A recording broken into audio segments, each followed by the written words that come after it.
Baiklah teman-teman, hari ini kita akan belajar tentang komunikasi bisnis. Yang pertama yaitu pengertian komunikasi.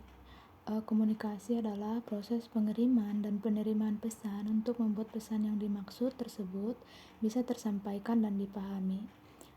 Adapun proses komunikasi itu pengirim punya ide, pengirim mengubah ide menjadi pesan, kemudian menyampaikan pesan, kemudian penerima menerima pesan, dan penerima menafsirkan pesan.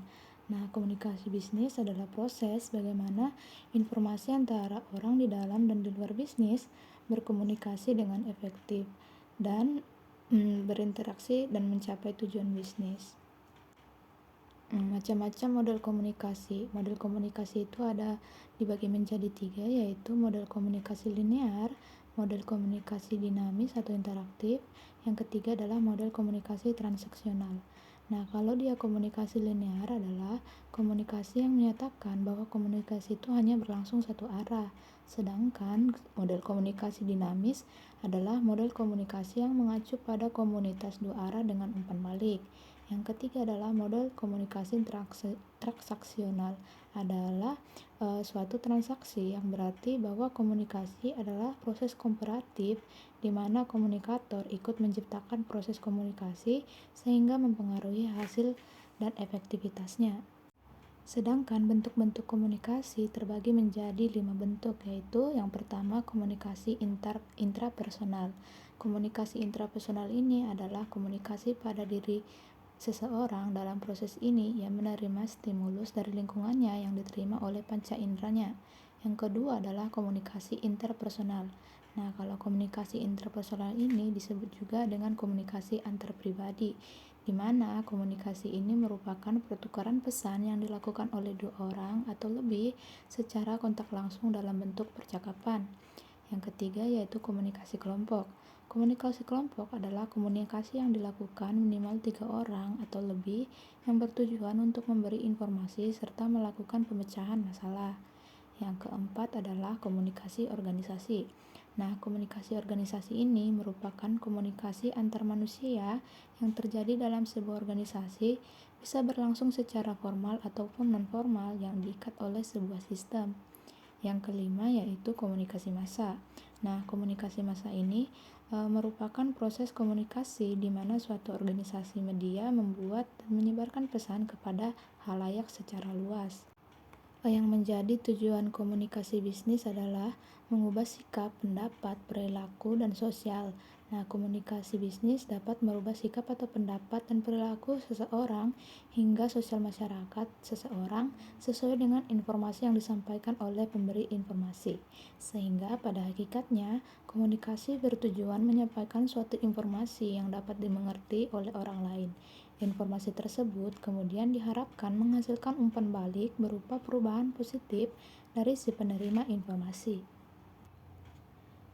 Sedangkan komunikasi dalam organisasi merupakan sebuah proses yang terjadi dalam suatu organisasi berupa penyampaian, penerimaan, serta pertukaran informasi dan pesan yang dilakukan untuk mencapai suatu tujuan tertentu yang sudah ditetapkan oleh bersama, yaitu anggota serta pimpinan organisasi. Pola komunikasi bisnis itu dibagi menjadi yang pertama itu adalah saluran komunikasi formal. Saluran komunikasi formal ini dibagi menjadi 4, yaitu yang pertama komunikasi dari atas ke bawah atau top down, yang artinya komunikasi yang dari atasan ke bawahan. Biasanya contohnya dari manajer ke karyawan.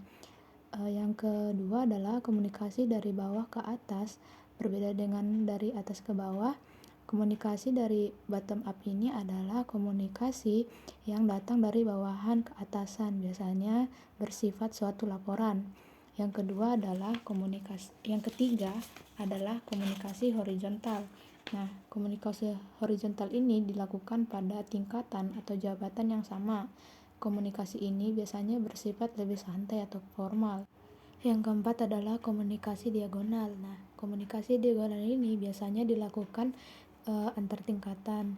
Nah, komunikasi diagonal ini terjadi timbal balik dari komunikasi yang telah dilakukan. Nah, di dalam komunikasi ini juga atau contohnya seperti komunikasi yang dilakukan antar direksi tanpa melibatkan bawahan. Yang kedua adalah pola komunikasi informal. Nah, kalau dia saluran informal ini adalah jaringan komunikasi yang dalam suatu organisasi tanpa memperdulikan jenjang hierarki, pangkat, kedudukan, atau jawaban dalam berkomunikasi secara luas.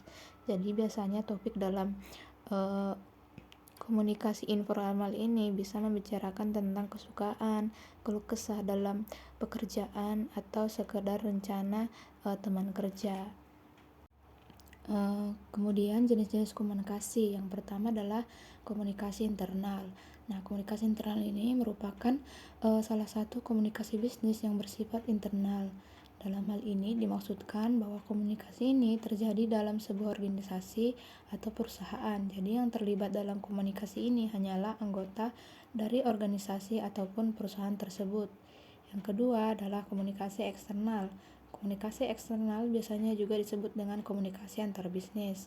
Komunikasi ini terjadi dengan pihak luar dari perusahaan seperti pelanggan atau konsumen dan mitra kerjasama dengan bisnis. Yang ketiga adalah komunikasi vertikal. Komunikasi vertikal biasanya dilakukan antar tingkatan. Nah, contohnya seperti komunikasi yang dilakukan jajaran direksi atau jajaran CEO tanpa melibatkan bawahannya. Yang keempat adalah komunikasi horizontal. Nah, sebelumnya juga dalam pola komunikasi ada komunikasi horizontal. Sama halnya dengan dalam pola komunikasi, komunikasi horizontal ini juga dilakukan pada tingkat atau jabatan yang sama. Nah, ini dia bersifat lebih santai atau non formal, tetapi masih memperdulikan tentang jabatan, hierarki, dan wewenang. Kemudian adalah komunikasi melalui pesan. Dalam suatu organisasi, pesan yang disampaikan oleh atasan kepada bawahan terkadang tidak terorganisasi dengan baik. Akibatnya, pesan yang disampaikan tidak mengenai sasaran atau tidak sesuai dengan harapan. Hal tersebut juga berlaku dalam dunia bisnis.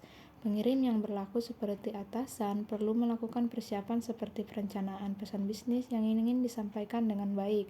Nah, karena pesan bisnis ini merupakan suatu pesan atau surat yang digunakan untuk menyampaikan informasi mengenai penyelenggara kegiatan bisnis, baik secara tertulis maupun tidak tertulis. Nah, pada umumnya ada proses penyusunan pesan bisnis, yaitu yang pertama yaitu perencanaan pesan. Nah, perencanaan pesan ini merupakan tahap pertama yang perlu diperhatikan dalam penyampaian pesan bisnis.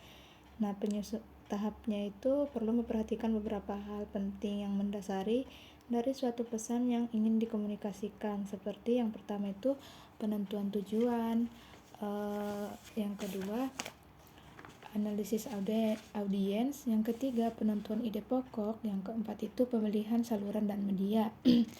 Yang kedua itu adalah pengorganisasian pesan. Nah, tujuan pesan bisnis itu kan adalah pemahaman penerima. Oleh sebab itu, untuk mempercepat dan meningkatkan efisiensi penyusunan pesan, perlu mengorganisasikan pesan dengan baik, yaitu dengan menyampaikan subjek dan tujuan yang jelas, mencakup semua informasi yang penting, adanya relevansi antara informasi subjek dan tujuan. Yang ketiga itu adalah revisi pesan. Nah, revisi pesan ini adalah mengedit pesan, pengorganisasian, dan gaya penulisan.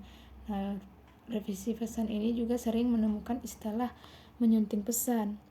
Perbedaan menyunting dilaksanakan sebelum tulisan atau karangan diterbitkan, sedangkan merevisi itu biasanya dilaksanakan setelah karangan atau setelah karangan diterbit atau diedarkan dan ditemukan kesalahan yang mendasar baik dari segi isi maupun segi fisik pesan, sehingga pesan tersebut perlu ditarik dan direvisi kembali. Komunikasi selanjutnya adalah komunikasi lintas budaya. Yang pertama, pengertian budaya. Budaya merupakan cara hidup yang di dalamnya terdapat sistem, ide, nilai kepercayaan, struktur, serta praktik yang diwariskan dengan cara dikomunikasikan dari satu generasi ke generasi berikutnya. Berbagai sistem yang terdapat dalam suatu budaya menjadi ciri khas yang membedakan sebuah budaya dengan budaya lainnya, begitu pula dengan seorang individu dengan individu lainnya. Pengertian komunikasi antar budaya. Pada dasarnya, komunikasi dan kebudayaan memiliki keterkaitan dan tidak dapat dipisahkan satu sama lain. Hal ini dikarenakan kedua hal tersebut saling mempengaruhi. Komunikasi dan kebudayaan berkaitan dengan langkah serta cara metode manusia berkomunikasi, bagaimana manusia menjajaki makna serta bagaimana makna dan model komunikasi yang dilakukan dipahami oleh manusia maupun kelompok lainnya. Keterkaitan antara komunikasi dan budaya melandasi lahirnya istilah komunikasi antar budaya. Yang kemudian adalah alasan dan pentingnya mempelajari komunikasi antar budaya. Kebutuhan untuk mempelajari komunikasi lintas budaya ini semakin terasa karena semakin terbukanya pergaulan kita dengan orang dari berbagai budaya yang berbeda.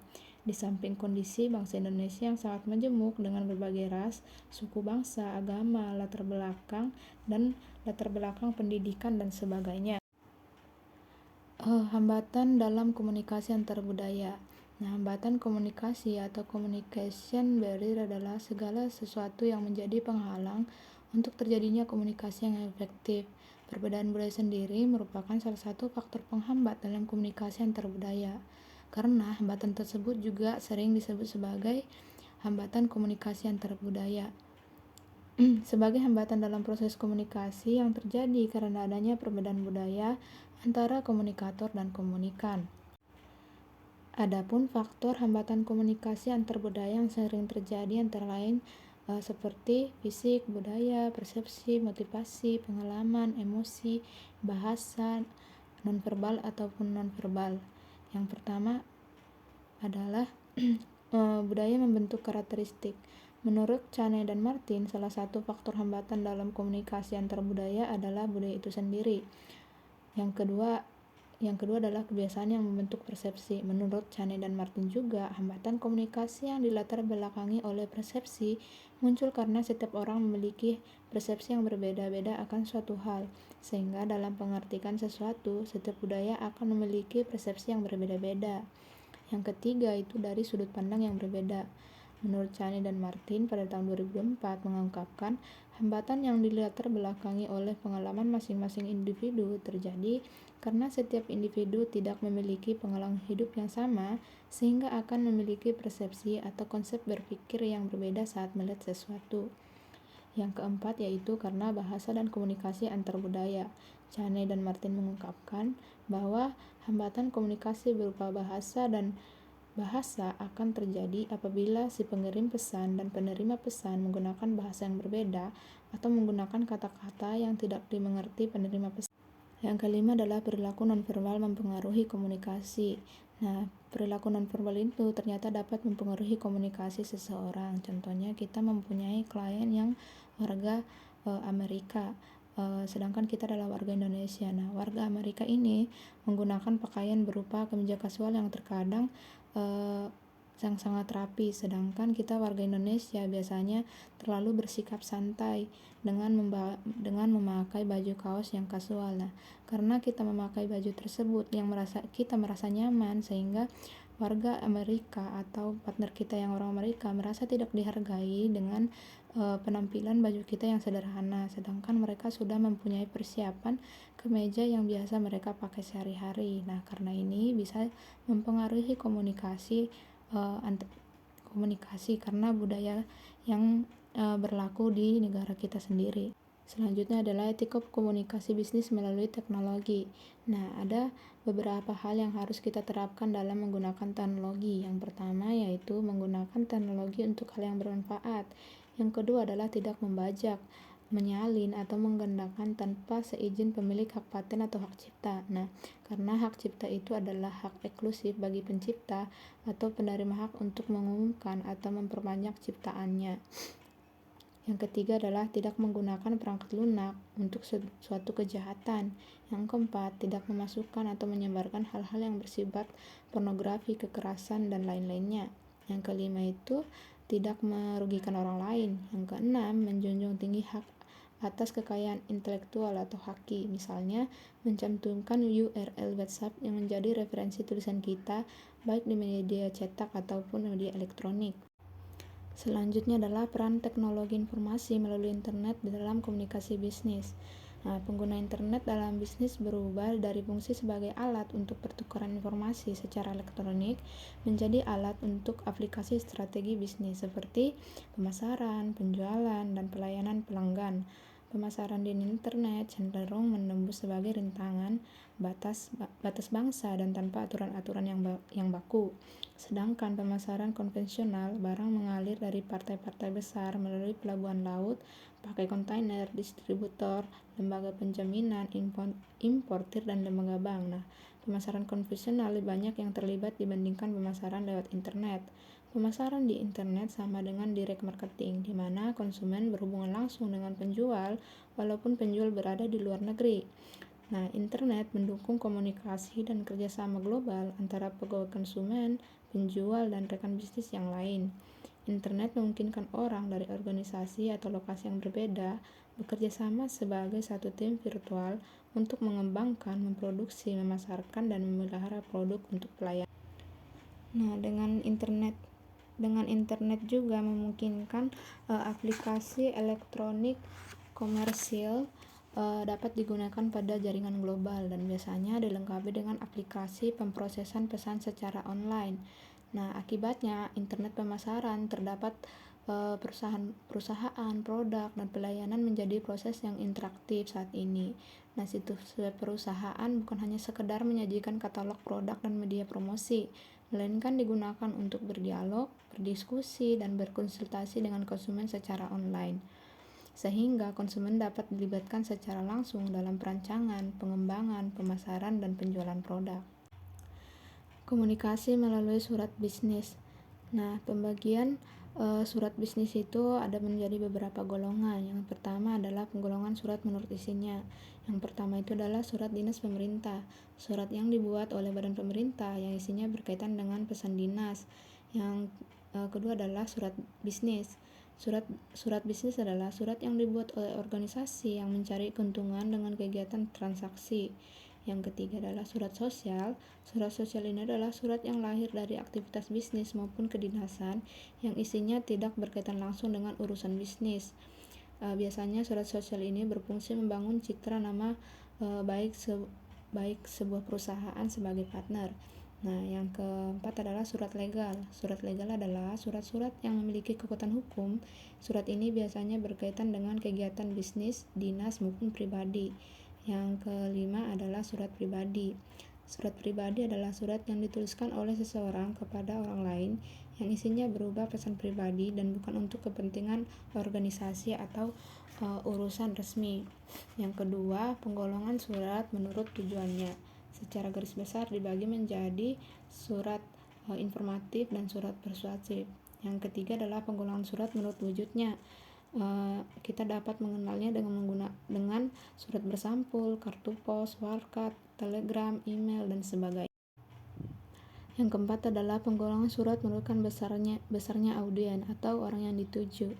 Yang pertama itu adalah satu orang, contohnya itu seperti surat panggilan kerja. Yang kedua berdasarkan banyak orangnya, contohnya seperti surat pengumuman atau surat pemberitahuan. Yang kelima, penggolongan surat menurutkan urgensi penyelesaian. Dibagi menjadi satu, surat yang sangat penting, yang artinya harus segera ditindaklanjuti. Yang kedua adalah surat penting yang perlu ditindaklanjuti. Yang ketiga adalah surat biasa. Tujuan surat bisnis. Tujuan surat bisnis pun bermacam-macam, mulai dari undangan, kesepakatan, informasi, pernyataan, dan lain-lain. Nah, biasanya surat ini dibuat oleh perusahaan dan dikirim oleh perusahaan lain, investor ataupun klien dan pemangku kepentingan. Selain itu, surat bisnis juga dapat digunakan oleh sesama individu untuk korespondensi dan memperlihatkan profesionalis dalam dunia bisnis ataupun dunia kerja, sesuai dengan kebutuhan masing-masing. Salah satu manfaat yang diberikan dari surat ini adalah mampu mempererat hubungan dengan perusahaan lain atau bahkan pemangku kepentingan seperti investor dan klien. Bentuk-bentuk surat bisnis seperti yang pertama, bentuk lurus penuh atau full block style, yaitu bentuk surat yang penulisannya semua dimulai dari pinggir sebelah kiri, artinya mulai dari tanggal, kata, penutup, sampai kata lampiran yang ditulis di sebelah bawah penulisan dimulai dari kiri. Yang kedua adalah bentuk lurus atau block style. Pada dasarnya sama dengan surat bentuk lurus penuh. Perbedaannya terletak pada penempatan tanggal, salam penutup, nama instansi, nama terang, dan nama jabatan yang ditulis di sebelah kanan surat.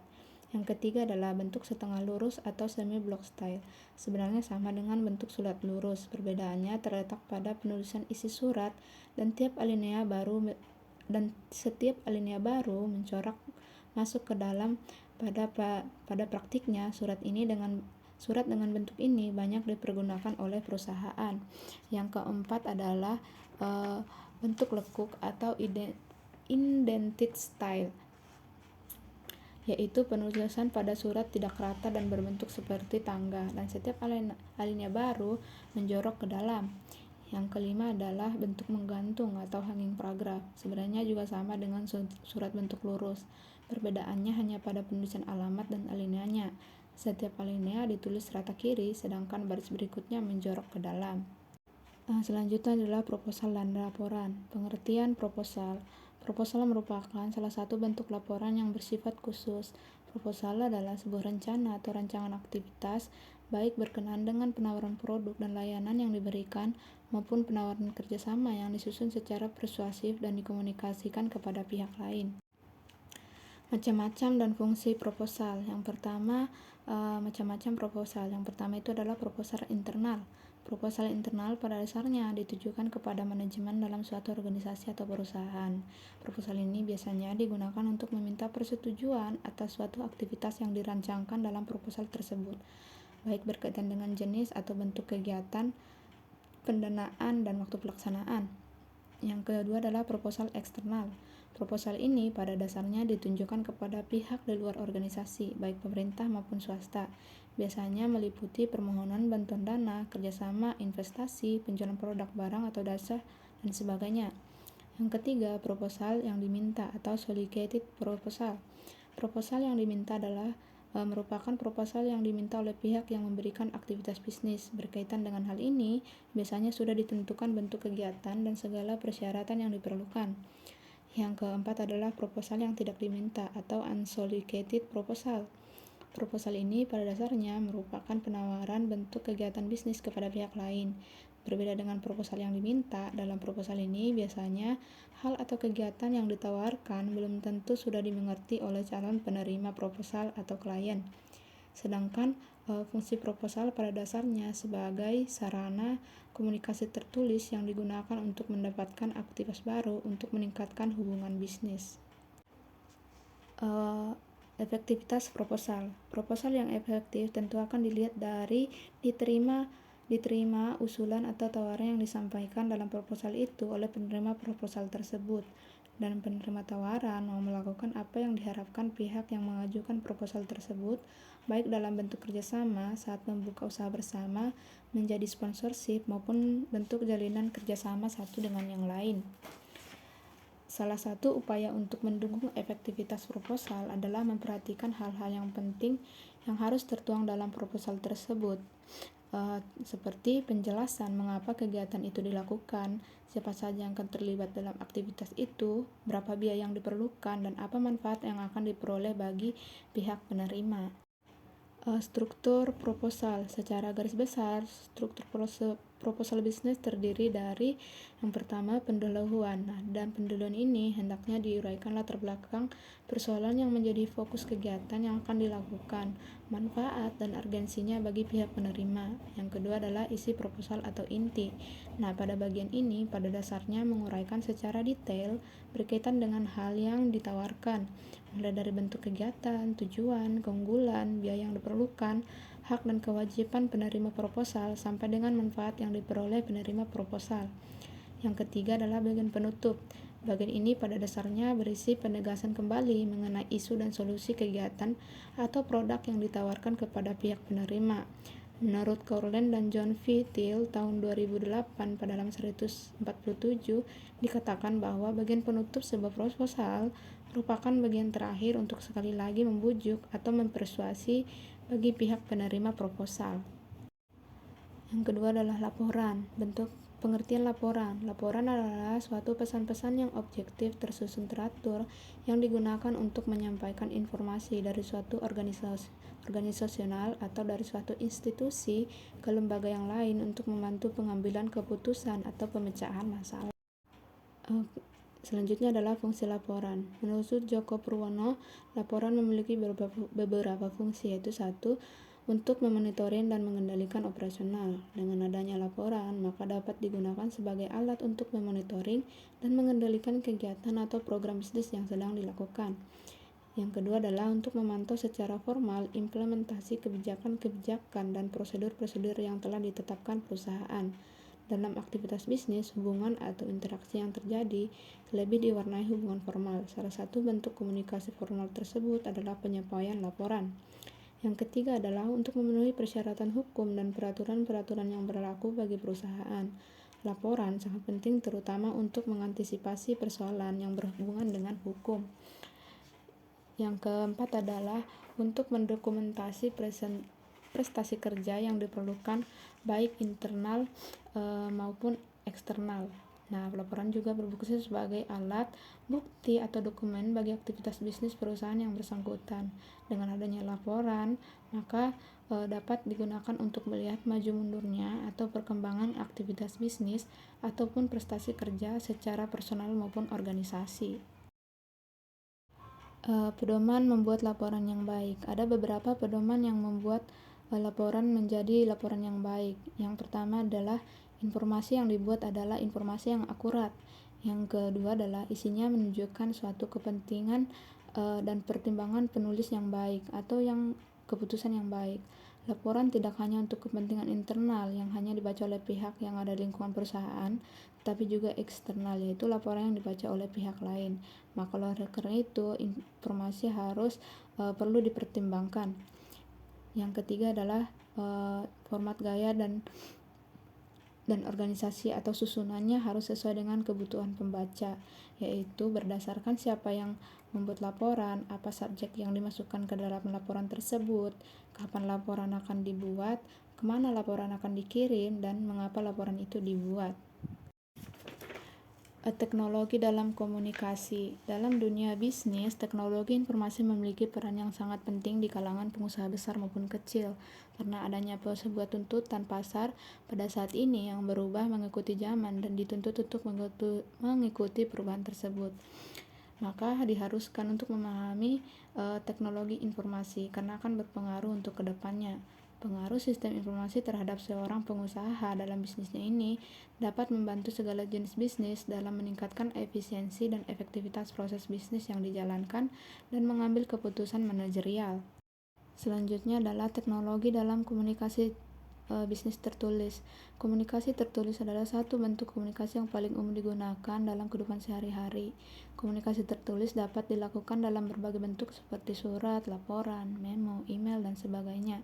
Perkembangan teknologi telah memberikan dampak yang signifikan terhadap komunikasi tertulis. Teknologi telah memudahkan dan mempercepat proses komunikasi tertulis, serta meningkatkan efektivitas dan efisiensi komunikasi. Nah, jenis-jenis teknologi yang dapat digunakan adalah seperti komputer, internet, telepon, dan faxmail. Dampak dalam teknologi dalam komunikasi tertulis adalah yang pertama, kemudahan dan kecepatan. Teknologi telah memudahkan dan mempercepat proses komunikasi tertulis. Hal ini karena teknologi yang dapat digunakan untuk membuat dokumen tertulis secara cepat dan mudah. Yang kedua adalah efektivitas dan efisiensi. Teknologi telah meningkatkan efektivitas dan efisiensi komunikasi tertulis. Hal ini karena teknologi dapat membantu dan menyampaikan informasi secara lebih jelas, ringkas, dan tepat sasaran. Yang ketiga adalah peningkatan kreativitas. Teknologi telah meningkatkan kreativitas dalam komunikasi tertulis. Hal ini karena teknologi dapat digunakan untuk membuat dokumen tertulis secara lebih menarik dan interaktif. Berikutnya adalah teknologi dalam komunikasi bisnis lisan. Sebagaimana telah diuraikan bahwa pelaku ekonomi bisnis menghabiskan sebagian besar waktunya untuk berkomunikasi secara lisan. Dalam komunikasi lisan, pesan dikirim melalui suara dengan atau tanpa alat bantu. Alat-alat bantu komunikasi dapat dipergunakan secara individu dan juga yang bisa digunakan secara kelompok. Contohnya seperti telepon dan voicemail merupakan salah satu alat untuk komunikasi lisan individu. Pengaruh teknologi terhadap komunikasi. Perkembangan teknologi dalam berkomunikasi menjadi lebih condong pada pemanfaatan teknologi dalam kehidupan, juga dibarengi dengan adanya digitalisasi berbagai bidang, salah satunya di bidang jasa transportasi, seperti Gojek, Grab, maupun Uber, menjadi salah satu aplikasi yang merupakan gaya hidup masyarakat perkotaan. Ada pula perubahan dari segi jual beli, meskipun jumlah masih belum mayoritas, namun peminat perdagangan elektronik dan e-commerce terus meningkat, tak hanya lewat situs-situs marketplace, namun media sosial seperti Facebook atau Instagram juga kerap digunakan masyarakat untuk bertransaksi. Nah, uang elektronik atau electronic money adalah salah satu alat pembayaran yang memenuhi unsur-unsur sebagai berikut. Diterbitkan atas dasar nilai uang yang disetor terlebih dahulu oleh pemegang kepada penerbit. Nilai uang disimpan secara elektronik dalam suatu media seperti server atau chip, digunakan sebagai alat pembayaran kepada pedagang yang bukan merupakan penerbit uang elektronik tersebut, dan nilai uang elektronik disetorkan oleh pemegang dan dikelola oleh penerbit, bukan merupakan simpanan sebagaimana dimaksud dalam undang-undang yang mengatur mengenai perbankan. Presentasi dalam komunikasi tertulis. Apabila peserta penemuan berkumpul dalam suatu tempat tertentu, peralatan presentasi sangat membantu jalannya komunikasi. Adapun alat-alatnya seperti overhead projector adalah alat bantu yang dapat memproyeksi secara langsung material presentasi berupa plastik transparan yang ditulis tangan atau dicetak dengan printer. Yang kedua adalah slide protector, menggunakan material presentasi berupa film slide.